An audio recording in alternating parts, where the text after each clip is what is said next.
en la rueda de prensa, que por cierto, qué reaccionarios son la mayor parte de los reporteros de aquí de La Fuente, no reaccionarios.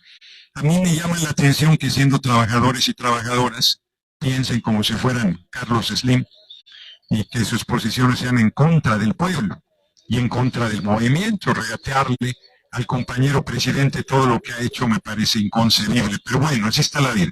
Pero ese no es el tema. El tema es que comenté con los compañeros de los medios que hoy me acompañaría un personaje que a partir de hoy va a estar en cada presentación del Noroña Bus, en cada entrega de libros, en cada venta de libros. Y ese personaje lo tienen aquí ustedes en la mesa. Es Pinocho. ¿Por qué Pinocho? ¿Por qué va a ser un emblema de nuestros recorridos?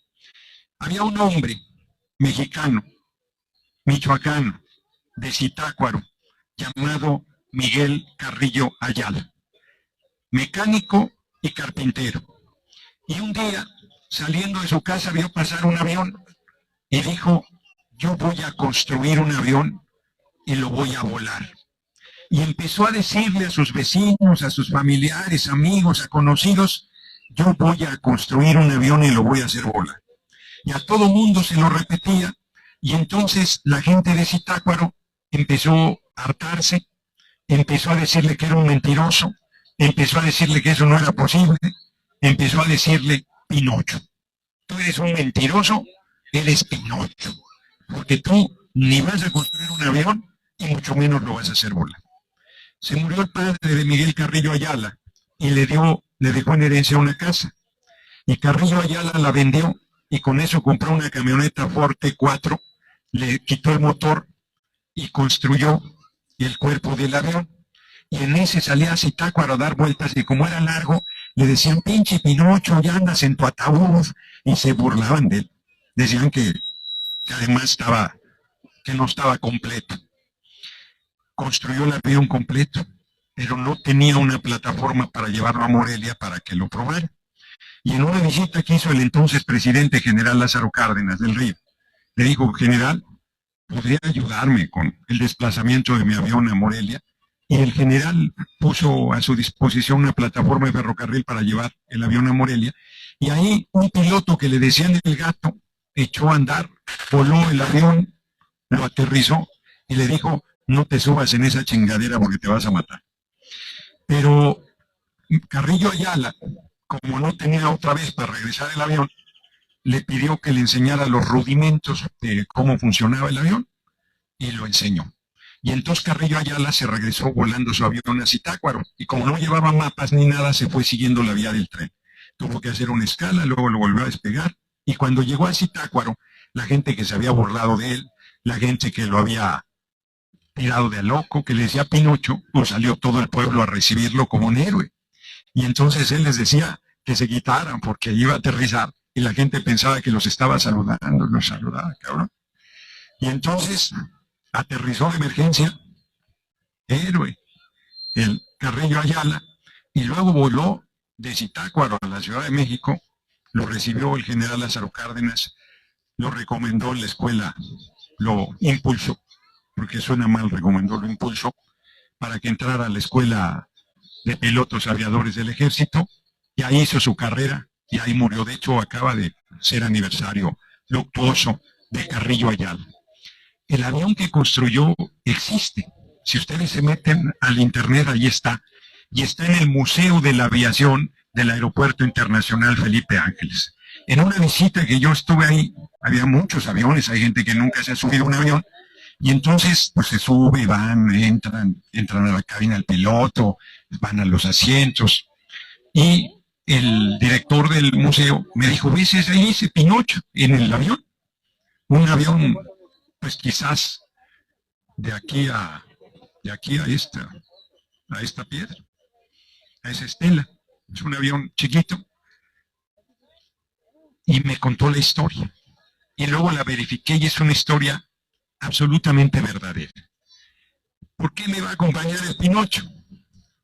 Porque dicen que estoy bien pendejo, que no voy a lograr la coordinación nacional, que no tengo ninguna posibilidad, que ando valiendo madre. Pinocho. Pinocho me va a acompañar de aquí al 27 de agosto. Y el primeros días de septiembre, pues vamos a ver si el avión voló o no voló. ¿Cómo ven? ¿Eh? Entonces, yo estoy tranquilo. Miren, es un día entre semana, es solo lo de los libros. Ahorita la asamblea va a ser a las 6 de la tarde. ¿En qué lugar es para que pasen el dato? Línea verde, lo hubiéramos hecho aquí. Lo hubiéramos hecho aquí. ¿Qué línea verde? Aquí. Aquí debió haber sido. No, ya se convocó allá, pero debió haber sido aquí. Entonces, sí, claro, es aquí, en mi corazón, de la capital de Aguascalientes, que es bellísimo además. Y termino. Ah, lo que les decía es miércoles, 1 de la tarde, y aquí se reúne gente a acercarse, a llevarse un libro, y termino recomendándoles un libro. Porque cada vez que, hoy me decían hace rato ahí después de la rueda de prensa, que qué libro recomendaba. Yo tengo 100 libros que no que he leído, o sea, que recomiendo, que me parece que es importante que la gente lea. Ándale aquí. Hay un libro, hay muchos, de Porfirio Díaz. Hay gente que piensa que Porfirio Díaz fue un buen presidente. Hay gente que considera que es incomprendido, que quiere recuperarlo en la historia. Y se ha escrito mucho sobre Porfirio Díaz. Hay un libro de un autor norteamericano, Mills, que quizás sea lo mejor que se ha escrito sobre Porfirio Díaz. Porfirio Díaz tiene una etapa gloriosa cuando luchó contra la intervención francesa, cuando luchó del lado de los liberales, cuando la separación de la Iglesia y del Estado, cuando siendo muy joven, a los 35 años ya era un general, ahora sí que de 1000 batallas, destacadísimo, siempre al servicio de la patria, con historias extraordinarias de cómo se había escapado, si no recuerdo mal, un par de ocasiones que lo habían apresado los franceses y había logrado liberarse para volver a levantarse en armas en contra del imperio. Hay que recordar que los tatarabuelitos del PRI y el PAN se fueron a Europa a pedirle a Napoleón III que mandara a un gobernante, un príncipe extranjero, porque decían que no lo sabíamos gobernar, y mandaron nada menos que a Maximiliano para desconocer al mejor presidente que ha tenido el país, Benito Juárez García. Para los racistas, el mejor presidente que ha tenido el país, un indígena zapoteco llamado Benito Juárez García. Tengan para que aprendan. Y Porfirio Díaz estuvo en esa lucha del lado de la República, pero cuando llegó a la presidencia, él quiso darle golpe militar a Juárez, nada menos que a Juárez, y luego a Sebastián Lerdo de Tejada, y las 2 veces fracasó. Y cuando Sebastián Lerdo de Tejada se reeligió, pues no, hombre, no le hagan caso, hombre, no se enreden ahí, ni para qué, no tiene importancia, hombre. O sea, cuando Sebastián Lerdo de Tejada se quiso reelegir, que estaba en la Constitución, que podía reelegirse un presidente, Porfirio Díaz se volvió a levantar en armas, y ya casi derrotado, igual que Obregón, lo apoyó y lograron la presidencia. Estuvo un primer periodo de 4 años, entró su compadre, Manuel González, y cuando Manuel González iba terminando su periodo, le dijo, fue Porfirio Díaz a decirle, compadre, andan diciendo que yo me quiero reelegir, pero es mentira. Y entonces con el brazo que le quedaba empezó a abrir los cajones Manuel González y le dijo, Porfirio Díaz, ¿qué busca, compadre? Al pendejo que se lo crea, compadre. Porque efectivamente Porfirio Díaz regresó a la presidencia y nunca más la soltó. Dijo, no, sintió que con Manuel González se le iba y se quedó 30 años. Una dictadura feroz, que no permitía, le dicen dictador al compañero presidente. Porfirio Díaz no permitía ninguna crítica. Todos los periodistas que los criticaran eran mandados a la cárcel, a veces hasta San Juan de Ulúa. A los hermanos Flores Magón los persiguió hasta la atrocidad, primero en México y luego en Estados Unidos. No está en el libro que les estoy platicando, pero ya me fui por esa línea, voy a terminar con eso. Cuando estaba la madre de los Flores Magón moribunda, ese está en un libro, una trilogía que hay sobre el general Lázaro Cárdenas en el primer tomo, ahí está, de Fernando Benítez, ahí cuenta que la madre de Flores Magón, Margarita Magón, moribunda, estaban presos Jesús y Ricardo, que eran los dos hermanos mayores. El más chiquito, Enrique, había escapado a la detención y estaba cuidando a su madre moribunda. Y la madre le dice: no sabes lo que me pesa no poderme despedir de mis hijos. Pero lo que más me pesa es que nuestros amigos le hayan pedido a Porfirio Díaz autorización para que me vinieran a ver y le hayan dado el gusto al dictador de negarles el permiso. En esas estaban cuando tocan a la puerta y era un enviado de Porfirio Díaz que pide hablar con Margarita Magón. Entra y le dice: doña Margarita, sus hijos van a venir a verla. Mire, dice, yo que pensé que el presidente Díaz no tenía un rasgo humano, le agradezco mucho, pero le pido que apresuren su visita porque si no, no me van a alcanzar. No se preocupe, doña Margarita, sus hijos van a venir a verla, pero el presidente Díaz quiere pedirle algo. ¿A mí? ¿Qué quiere el presidente Díaz de mí?, le contesta a Margarita Magón. El presidente Díaz quiere que le solicite usted a sus hijos que se comprometan a no volver a atacarlo. Y Margarita Magón se queda pensando y le dice: mire, dígale al presidente Díaz que antes prefiero verlos colgados de ese árbol a que se retracten de su lucha contra la dictadura. Y Margarita Magón muere sin ver a sus hijos. Ese era Porfirio Díaz, que los persiguió en Estados Unidos, que hizo barbaridad y media, que no es ninguna leyenda negra las atrocidades. Pues en este libro que les digo, que no es considerado un libro de historia a pesar de que está muy bien escrito, muy sólido, con información realmente valiosa que en muchos otros textos no se encuentra, no es considerado un libro de historia solo por el hecho de que no tiene notas o a pie de página o al final que digan dónde, en qué fuentes y en qué libro sacó la información que el autor nos comparte.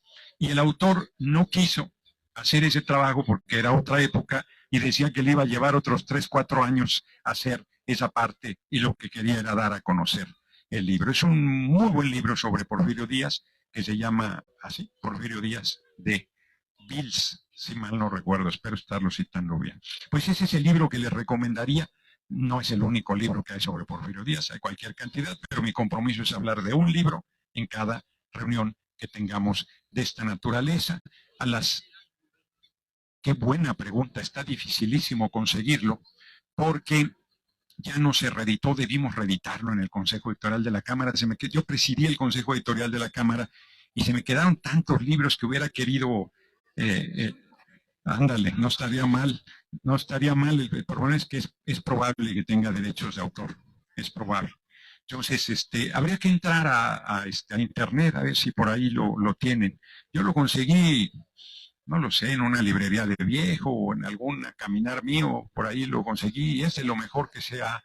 Pero si quieren leer algo de Porfirio Díaz que se consiga, podrían leer Ralph Roeder, lo he comentado en otro momento, tiene lo mejor que se ha escrito sobre Juárez y su México, que publica el Fondo de Cultura Económica.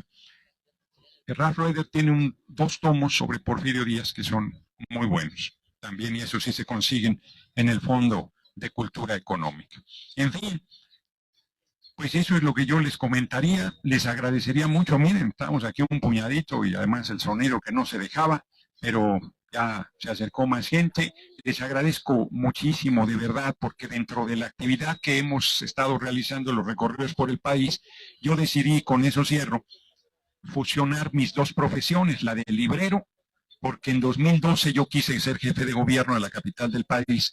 Éramos 6, Navarrete declinó, y de 5 que éramos hicieron la encuesta y quedé en 10º lugar. Y yo dije: chingada, esa encuesta está rara, cabrón, está rara, algo no checa, ¿no? Me mandaron al último lugar y se supone que íbamos a ser integrados todos y no me dieron ni agua, me fui a la calle. Mancera sí me ofreció un cargo pedorro, bien pagado, pero pedorro, y lo primero que me dijo es: pero te tienes que comprometer a no atacar al presidente Peña en Twitter. Y yo le dije: no, mi amigo, desde que se murió mi abuelita a mí nadie me regaña. Y entonces preferí poner una mesa, así como esta, fuera de mi casa y vender libros, y empecé a vender libros, y es una profesión que a mí mucho me honra y mucho me enorgullece. Entonces, ahora en este recorrido, en la búsqueda de la coordinación nacional que yo creo que vamos a alcanzar, decidí hacer las dos cosas, hacer una al mediodía, a la 1 de la tarde, hacer una venta de libros con el Noroñabús, que no se deja, y y luego ya tener el evento más tarde, que va a ser a las 6 de la tarde, otra vez, ¿dónde? En la línea verde. En la línea verde les valió madre aquí a los compañeros que yo de 6 a 7 hago mi videocharla en Facebook y YouTube, bueno, pues son a las 6 de la tarde la asamblea, bueno, pero acabando la asamblea haré la videocharla. Entonces ahí nos vemos, quien nos quieran acompañar, ahí voy a hablar. Aunque el INE me quiera mordazar igual que al compañero presidente, pues allá voy a hablar de la situación del país, de cómo estamos haciendo las cosas, de hacia dónde vamos. Calle San Miguel. Hacienda de San Gabriel. Hacienda de San Gabriel por el Polideportivo, en el Polideportivo. En el Polideportivo, Río Verde, 6 de la tarde. Ahí quienes nos quieran acompañar y línea verde, no Río Verde, línea verde. Y quienes quieran libros ya no hay.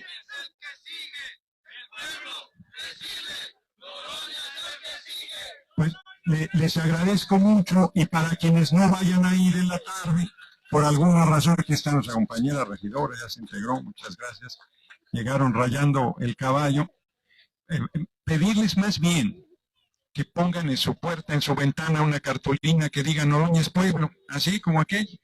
Y con eso, la idea es que si a finales de agosto hay 1 millón de hogares con esa cartulina, pues ya quedó claro a quién está apoyando el pueblo. Porque luego, ahorita les voy a dar mi número, pero la gente me habla y me dice, yo te apoyo, que no sé qué, y ya pusiste tu cartulina, no me ha llegado, ni te va a llegar, cabrón, tienes que ir a comprarla a la papelería y hacer la manita y ponerla ahí. Como decía un compañero, tu ventana es mi espectacular. Entonces, les pedimos ese apoyo. Ya de ahí para arriba, todo lo que puedan hacer, pues está muy bien, ¿no? Pero todo lo que puedan hacer. No, a ver, primero esta no es la reunión de propuestas, ni esta ni ninguna, porque el INE ha emitido medidas cautelares, pero cualquiera que me escuche sabe lo que propongo, sabe lo que pienso, sabe por lo que he luchado, sabe lo que reflexiono, sabe cuál es mi compromiso, digo, eso es hasta redundante. Y el mensaje es ese, pues que todo el mundo haga todo lo que pueda hacer. Ya lo dije, el mensaje que dices es el mensaje